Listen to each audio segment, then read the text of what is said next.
Para pemirsa PKS TV Nusa Tenggara Barat dimanapun Anda berada. Selanjutnya marilah kita dengarkan sambutan Presiden Partai Keadilan Sejahtera kepada Al-Ustaz Dr. Haji Muhammad Sohibul Iman. Disilahkan.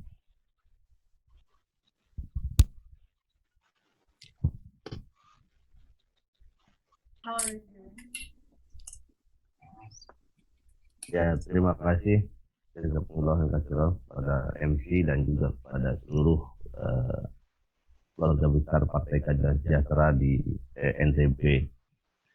Bismillahirrahmanirrahim. Assalamualaikum warahmatullahi wabarakatuh.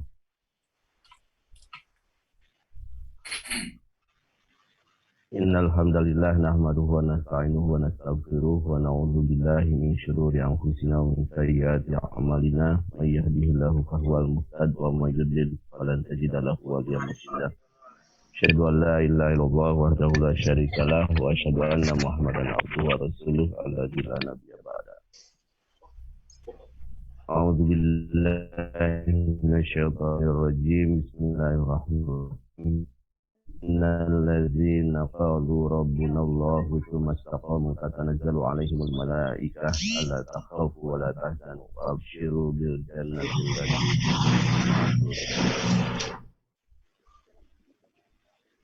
Puji syukur pada Allah Subhanahu wa taala, pagi hari ini alhamdulillah kita bisa bertatap muka ya, secara virtual melalui dunia maya. Insyaallah sekalipun tatap mukanya impersonal ya, lewat dunia maya tapi spirit halal bihalal ini tetap ya, nyata ya, persaudaraan di antara kita insyaallah tidak maya tapi persaudaraan yang nyata insyaallah. Mau terkenal bermodalkan gaya, enak di dia, nggak enak di kita. Halal bihalal boleh saja di dunia maya, tetapi persaudaraan kita harus tetap nyata. Nah, karena itu kita mudah-mudahan dari halal bihalal yang maya ini kita justru semakin terus bersemangat untuk membangun persaudaraan yang lebih nyata. Sebelumnya saya ingin menyampaikan taqabbalallahu minna wa minkum minal aidin wal faizin kepada seluruh keluarga besar Partai Keadilan Sejahtera di Nusa Tenggara Barat. Mohon maaf lahir dan batin bila selama ini ada hal-hal yang tidak berkenan ya selama kepemimpinan 2015-2020 ini. Seperti saya sampaikan, ini mungkin adalah halal bihalal terakhir ya kita dalam kepemimpinan 2015-2020 ini. Karena itu betul-betul dari hati yang terdalam saya meminta maaf ya dari antum semuanya. Semoga Allah tetap mempersatukan kita ya dimanapun kita berada. Amin ya rabbal alamin. Ikhwan akhwat sekalian, keluarga besar Partai Keadilan Sejahtera dari pimpinan, Wilda, DPTW sampai ke DPRA dan juga seluruh kader, seluruh anggota PKS dan simpatisan dan siapapun yang selama ini berjuang bersama PKS dan menitipkan aspirasi bersama PKS. Kita insya Allah di dalam tahun ini ya memiliki banyak agenda yang cukup krusial ya, terutama terkait dengan masalah pilkada ya. Dan ini saya kira di NTB seperti laporan Ketua DPW tadi, antum semuanya sudah sangat siap untuk menyambut kemenangan insya Allah. Dan saya minta NTB ini kalau target nasional 60%, mudah-mudahan antum bisa ya 80% ke atas untuk bisa ya cover tempat-tempat lain yang mana kita mungkin tidak mencapai kemenangan 60% ya. Dengan modal yang sudah antum peroleh selama pilkada gubernur dan juga hasil dari pemilu 2019, mudah-mudahan itu semuanya bisa mendongkrak kemenangan antum di Pilkada 2020 ini. Amin ya rabbal alamin. Ikhwan sekalian, dalam kesempatan ini saya mungkin tidak akan bicara tentang halal bihalalnya, tapi saya ingin memanfaatkan momentum halal bihalal atau berakhirnya kita melaksanakan bulan tarbiyah ya selama bulan Ramadan, di mana insya Allah pada saat ini kita menjadi orang-orang yang kembali ke fitrah kita, ya. Fitrah saat penciptaan kita. Kalau diperumpamakan mobil, ya, berarti Ramadan ini adalah masa kita overhaul, ya, turun mesin, dan kita kembali kepada kondisi tenaga di saat mobil itu dikeluarkan, ya. Setiap mobil yang sudah di overhaul itu biasanya tenaganya kembali kepada tenaga asal pada waktu dia keluar dari pabrik. Nah, mudah-mudahan kita juga demikian ya dengan Ramadan kemarin, dan kita sekarang halal bihalal ini, kondisi kita ini dalam kondisi paling prima ya, kondisi ya dengan energi yang paling prima ya, sebagaimana kita dilahirkan oleh Allah Subhanahu wa taala ke dunia ini. Nah, berdasarkan hal tersebut saya ingin ya memanfaatkan momentum ini untuk menyampaikan beberapa hal kepada antum semuanya. Yaitu yang pertama, wafilah saya ingin menyampaikan pada antum semuanya, mari terus ya jaga optimisme ya. Sekalipun kita sekarang dalam kondisi yang mungkin banyak hal yang menekan psikis kita, menekan kejiwaan kita, ya terutama karena ada suasana COVID-19 ya, di mana ya kita tentu secara kesehatan hampir setiap hari ya kita merasa terancam ya, jangan-jangan kita akan terkena ya virus corona ini. Tentu ini memberikan tekanan psikis pada kita semuanya. Ini suasana berat ya. Tidak ada yang namanya wabah itu yang tidak menimbulkan tekanan ya secara psikis kepada kita. Yang kedua juga dari itu semuanya secara ekonomi pun kita tentu berat sekali ya.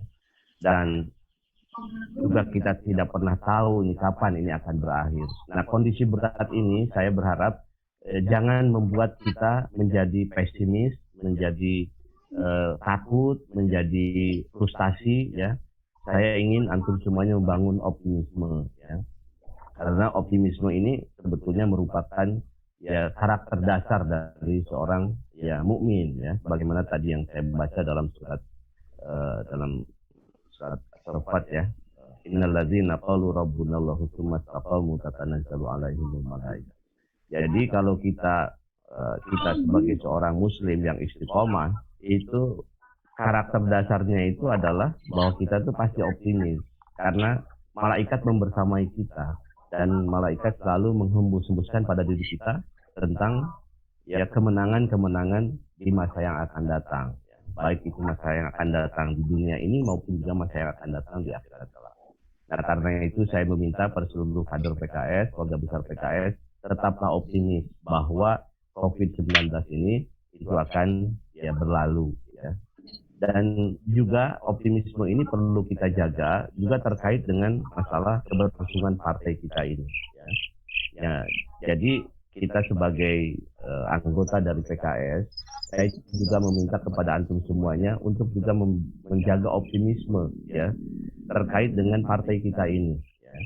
Dan saya kira buat NTB, buat antum yang di NTB, optimisme ini hari ini menurut saya sebetulnya tidak perlu saya ingatkan karena antum sudah jelas merasakan betapa ya ketika kita mau terus konsisten berjalan di dalam partai ini, ternyata kemenangan-kemenangan itu antum raih ya, seperti gubernur kita bisa memenangkannya alhamdulillah. Kemudian anggota DPR RI juga kita bisa nambah 1 kursi ya, dari 1 menjadi 2. dan juga kemenangan-kemenangan atau tambahan-tambahan kursi di kabupaten, kota, dan juga provinsi. Nah ini tentu Iwafillah memang pada saat ini kalau ditanya idealitas tentu belum ideal ya, bahwa keberadaan PKS ini ya hari ini belum ideal ya, karena memang kita mentargetkan mendapatkan 12% suara, atau kalau dikonversi kepada bilangan suara itu ya mungkin sekitar 17-18 juta, tetapi kita baru mendapatkan 11,5 juta. Nah, tapi sebagai seorang yang beriman tentu sekalipun idealita belum tercapai, tetapi kita harus melihat fakta-fakta bahwa ternyata PKS itu dari pemilu ke pemilu itu mengalami kenaikan ya yang signifikan. Ya. Dan saya kira 2019 kemarin antum sudah bekerja luar biasa sehingga ada 3 juta orang baru ya pemilih yang mempercayakan mereka aspirasi mereka, suara mereka kepada antum semua, kepada kita semuanya. Kalau dibikin prosentase 3 juta ini dari asalnya 8,5 juta menjadi 11,5 juta, ini sekitar 33%. Ya. Ini sesuatu yang tentu membuat kita harus menyadari bahwa karunia Allah terus diberikan kepada kita.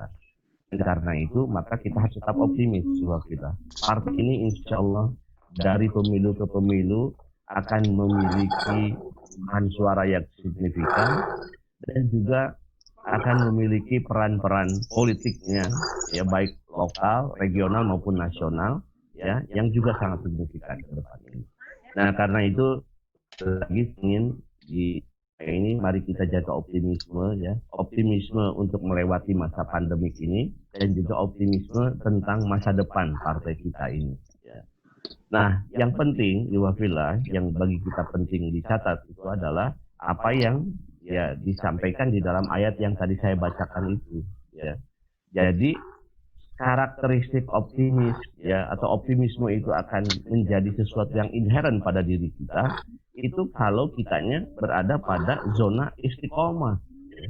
Jadi kalau kita istiqomah maka sebetulnya optimisme itu sesuatu yang automatically, karena kepada orang istiqomah itulah malaikat akan diturunkan oleh Allah Subhanahu wa taala yang kemudian membersamai kita menghembus-hembuskan tentang ya kemenangan-kemenangan di masa yang akan datang. Nah karena itu yang perlu kita pikirkan adalah bagaimana kita bisa senantiasa berada pada zona istiqomah, baik itu istiqomah secara akidah, secara fikriyah, ya, dan juga ya secara perilaku, ya, atau juga istiqomah secara niat, ya, istiqomah juga secara sikap, dan juga istiqomah dari sisi moralitas kita, ya, kehidupan sehari-hari. Nah ini saya kira yang harus menjadi fokus kita. Optimisme itu adalah sesuatu yang akan automatically kalau kita berada di zona istiqomah. Begitu kita keluar dari zona istiqomah, memang optimisme ini akan berkurang dan bahkan semakin kita menyimpang dari zona istiqomah, yang muncul adalah pesimisme. Nah karena itu saya minta kita mari bersama-sama menjaga ya diri kita berada pada zona istiqomah dalam segala hal, ya, dalam segala aspek. Nah untuk itu ya saya meminta kepada antum semuanya, kita semuanya ya pertama tingkatkanlah mujahadah ya. Karena istiqomah itu yang paling utama tentu dari mujahadah pribadi kita masing-masing. Mari terus kita berikhtiar secara individu ya bermujahadah untuk kita tetap istiqomah di jalan Allah Subhanahu wa taala. Dan kemarin selama Ramadan saya kira kita sudah dilatih bermujahadah yang sangat luar biasa ya. Kita bermujahadah bangun malam, kita bermujahadah untuk tilawah yang banyak, kita bermujahadah juga untuk ya terhindar dari hal-hal yang tidak penting. Ya.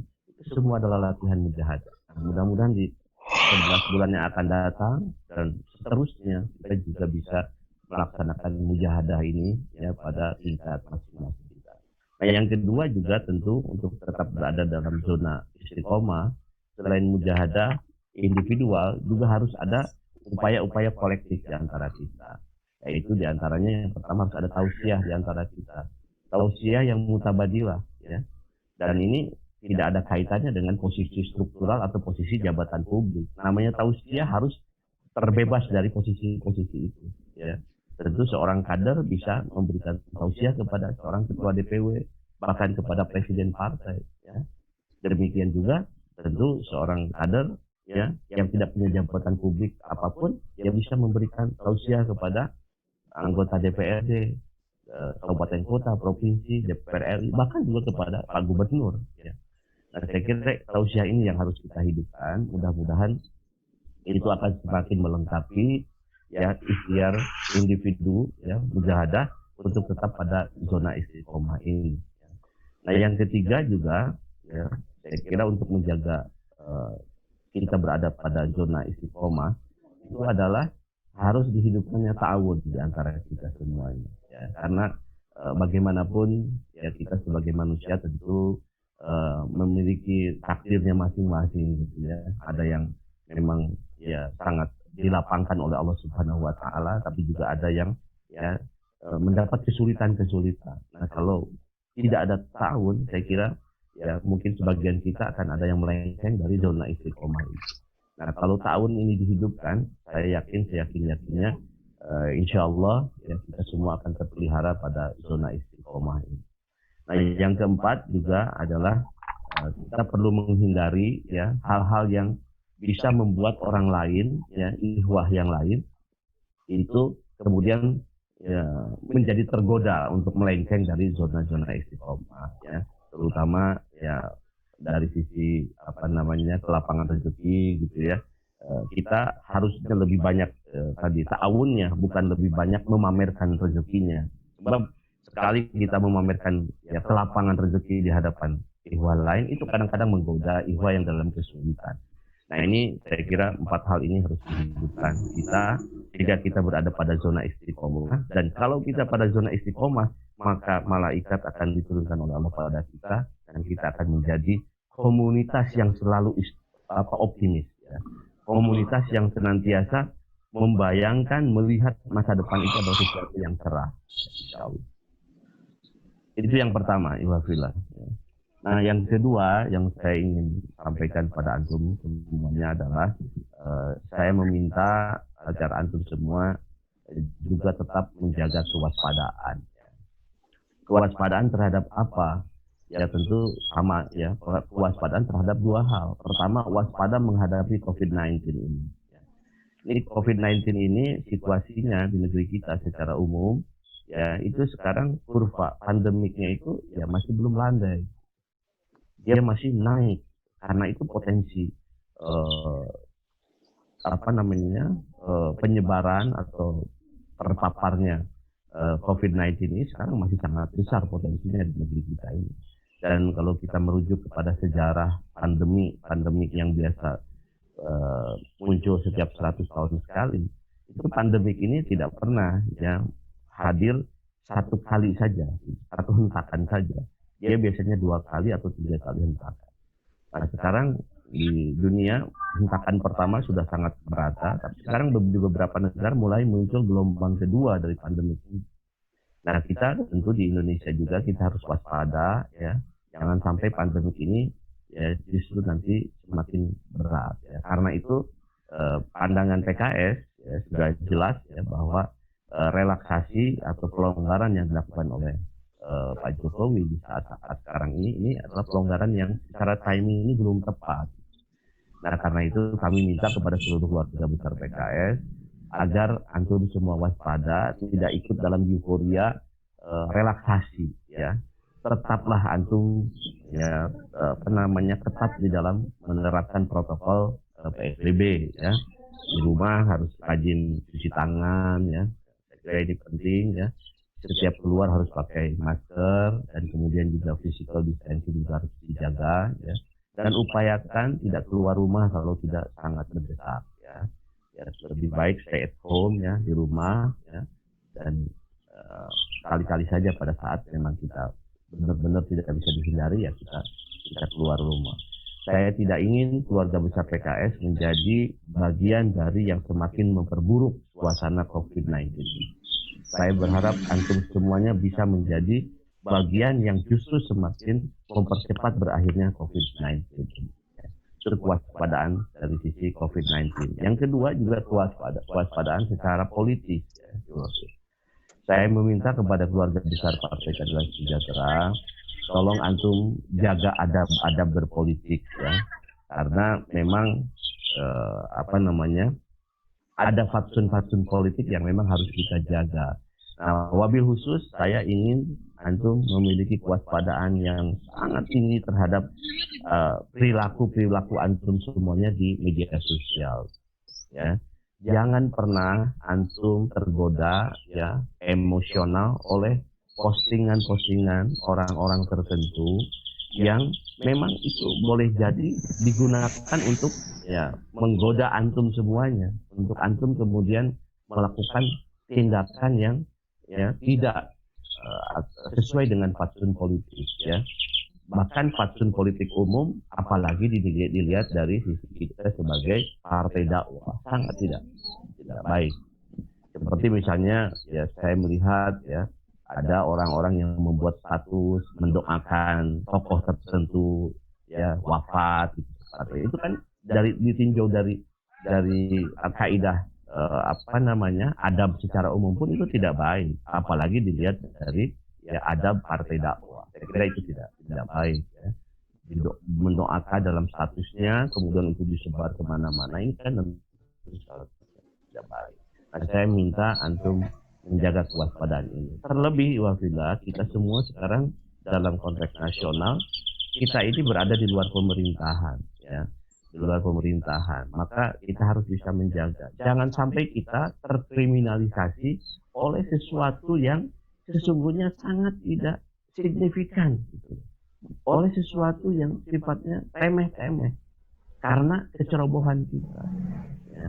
Bahwa dalam politik itu ada risiko, iya, tapi risiko itu haruslah risiko terhadap hal-hal yang signifikan, jangan risiko terhadap hal-hal yang remeh-temeh. Nah, ini saya minta jaga pada antum semuanya.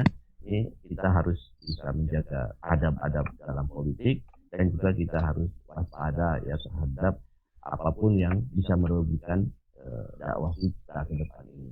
Waspada ini penting.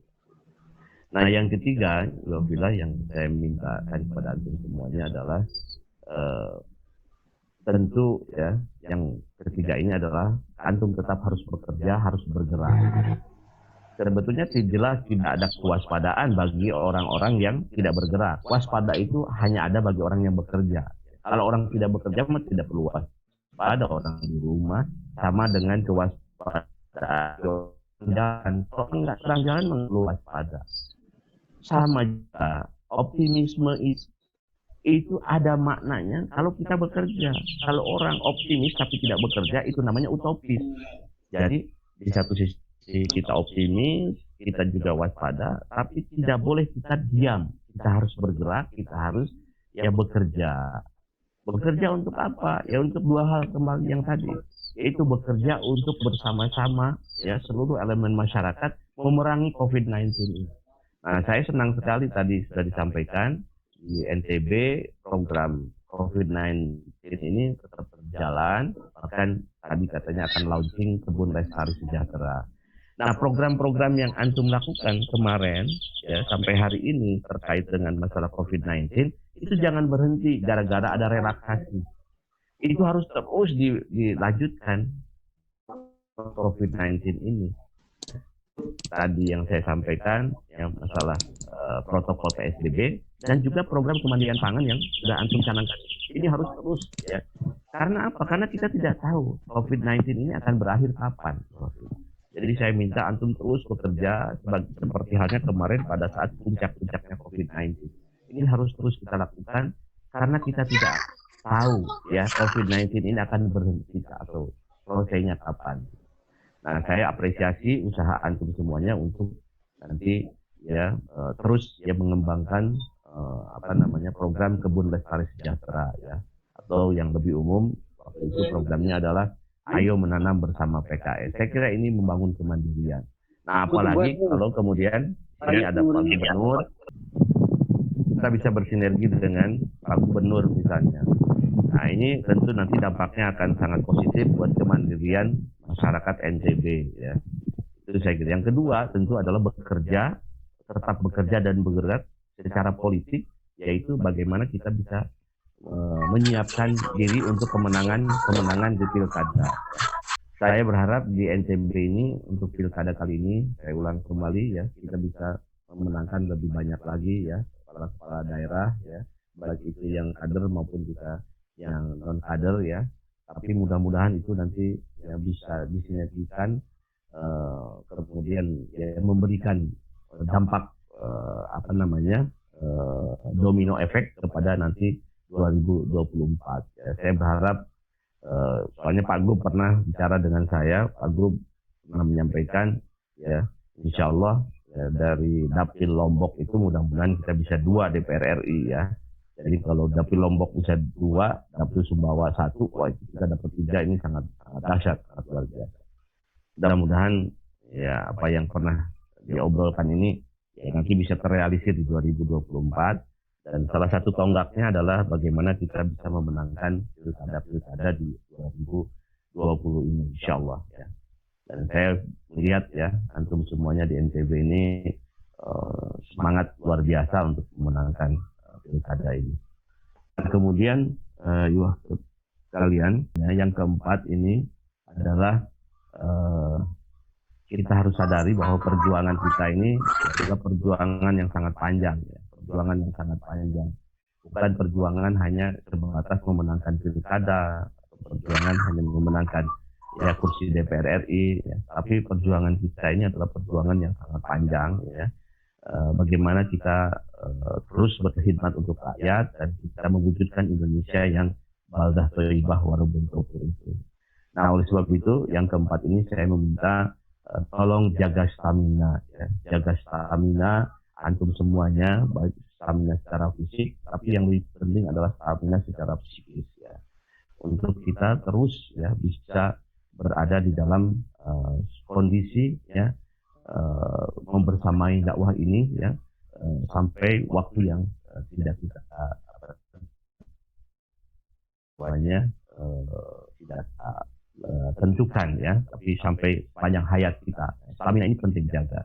Nah, untuk itu, ya, stamina pokok di PKS itu, yang membuat kita stamina bisa panjang itu bukan hal-hal yang sifatnya materi. Kita akan panjang staminanya kalau kita terus ya meningkatkan, memelihara dan meningkatkan program-program kaderisasi kita. Ya. Nah, di sini saya minta kepada bidang kaderisasi, tolong semakin kita mendapat kemenangan di ruang publik, maka kaderisasi ini harus ya semakin ditingkatkan ya. Karena modal dasar PKS itu ya yaitu ya, stamina kita akan lunglai, kita akan turun ya ketika kaderisasi kita itu juga melemah ya. Stamina kita akan naik ya, endurance kita, daya tahan kita itu akan meningkat kalau kaderisasi semakin baik ya. Nah, oleh sebab itu saya menitipkan kepada bidang dan tentu kepada DPTW secara umum ya, tolong kaderisasi di NTB ini dijaga dengan sebaik-baiknya ya, agar stamina kader ya itu semakin meningkat dan kita bisa terus menjalankan program-program dakwah ini, khidmat kepada umat ini ya untuk ya semuanya ya. Mudah-mudahan Allah memberikan karunia-Nya kepada kita semuanya untuk tetap bersama dalam dakwah ini ya sampai akhir hayat kita semuanya. Kemudian terakhir yang kelima ini terkait dengan masalah kepemimpinan. Jadi memang menurut konstitusi kita, ADART kita, kepemimpinan di PKS itu hanya 5 tahun ya, yaitu 2015 sampai 2020 ya. Ini sekarang kita belum melaksanakan karena terhalang oleh 2 hal. Itu pertama ada COVID dan kemudian ada pilkada. Jadi kalau dulu awalnya di tingkat pusat ini 10 Agustus 2015, maka akan berakhir di 10 Agustus 2020. Tapi sejak tahun lalu DPTP itu sudah memutuskan kita ingin mempercepatnya di bulan April ya. Tetapi berburu COVID akhirnya itu tidak terlaksana dan sekarang kita sudah di bulan Juni ya. Tapi juga ada pilkada yang dimundurkan ya. Nah, ini juga ada implikasinya. Sebab nanti proses-proses administrasi pilkada ini membutuhkan adanya kejelasan ya struktur kepemimpinan ya. Nah, kalau dalam proses transisi ini kepemimpinan baru nanti ya terhalang pengesahannya di Menkumham, ini akan fatal buat pilkada kita. Nah, karena itu insya Allah ya begitu proses administratif pilkada itu selesai, insya Allah proses suksesi kepemimpinan ya di tingkat pusat itu akan dilaksanakan, dan setelah itu tentu di DPW, DPD dan seterusnya. Insya Allah nanti bulan Juli kita akan pemira ya, pemilihan raya. Makanya antum juga harus siap-siap ya, akan ada pemira di bulan Juli nanti, sehingga di di saat waktu yang tepat untuk ada proses pergantian, kita akan melaksanakan musyawarah majelis syuro untuk ada proses pergantian itu. Nah, implikasinya yang ingin saya sampaikan pada antum semuanya, pada antum yang sekarang menjabat di posisi struktural gitu ya, saya minta tetap ya antum bekerja, jaga struktur ini ya, amanah dengan sebaik-baiknya. Saya tidak ingin ada ya elemen struktur kita yang merasa paling juga besok saya diganti, buat apa saya sekarang ya bersungguh-sungguh gitu. Nah, ini bukan mental keluarga besar PKS. Mental keluarga besar PKS itu besok ada kiamat. Kalau hari ini di tangan kita ada benih, di tangan kita ada ranting, maka kita akan terus menanam. Ya. Kita tidak ingin bahwa ada mental-mental kita mau berhenti, kemudian kita tidak bekerja gitu. Tolong Pak Abdul Haji dan kawan-kawan tetap jaga ini, terutama adalah memenangkan pilkada di 2020 ini ya, dan juga tentu Pak Zul ya selaku ketua TPPW. Saya berharap spirit ini ya terus dijaga ya untuk menuntaskan amanah yang diberikan oleh partai ini kepada kita dalam masa kepengurusan 5 tahun yang sedang berjalan. Saya kira itu yang bisa saya sampaikan pada antum semuanya, yang 5 hal yang mudah-mudahan menjadi perhatian kita bersama, dan dengan itu semuanya mudah-mudahan partai ini ya tetap tegak, berjaya, dan kita bisa terus ya melipat gandakan khidmat kita kepada umat bangsa dan negara, dan pada waktunya Allah memberikan kepercayaan kepada kita untuk ya benar-benar bisa ya merealisir ya apa-apa yang kita inginkan bersama ya, yaitu kita ingin melihat Indonesia yang adil, sejahtera, dan bermartabat. Demikian. Dan sebelum mengakhiri, sebagaimana pesan dari panitia ya, saya diminta untuk launching ya, langsung ya, melaunching tentang kebun lestari sejahtera. Betul nggak? Halo? Iya Pak Presiden, mangga dilanjut launching. Iya ya. Ikhwan awal sekalian, seperti yang sudah saya sampaikan berulang kali dan juga tadi saya sampaikan, mari kita terus bekerja, dan salah satu kerja kita diantaranya adalah membangun kemandirian ya, terutama mencukupi kebutuhan kita ya. Jadi ini adalah merupakan program yang sifatnya subsisten ya, program untuk memenuhi keperluan kita sendiri. Mungkin belum berskala bisnis, saya kira ya itu mungkin nanti adalah 1-2 orang yang bisa mengembangkan masalah pertanian ini menjadi skala bisnis, tapi paling tidak ya bercocok tanam ini menjadi bagian inherent, menjadi hobi ya, menjadi lifestyle kita semua, sehingga hal-hal yang ya sangat mendasar ya, kebutuhan cabai, kebutuhan tomat itu tidak usah gitu kita membeli di pasar, tetapi kita bisa menanamnya ya di halaman rumah kita atau di pot-pot rumah kita ya, dan kita bisa barter lah, yang satu nanam tomat, satu nanam cabai. Saya kira itu hal-hal yang, nah karena itu saya dengan sangat senang hati dan dengan mengharap ridho Allah Subhanahu wa taala, dalam kesempatan ini saya melaunching ya kebun lestari DPW PKS Nusa Tenggara Barat ya, dengan ucapan Bismillahirrahmanirrahim. Ya, demikian ya, launching tentang KBL ini. Terima kasih. Assalamualaikum warahmatullahi wabarakatuh. Waalaikumsalam warahmatullahi wabarakatuh. Assalamualaikum warahmatullahi wabarakatuh.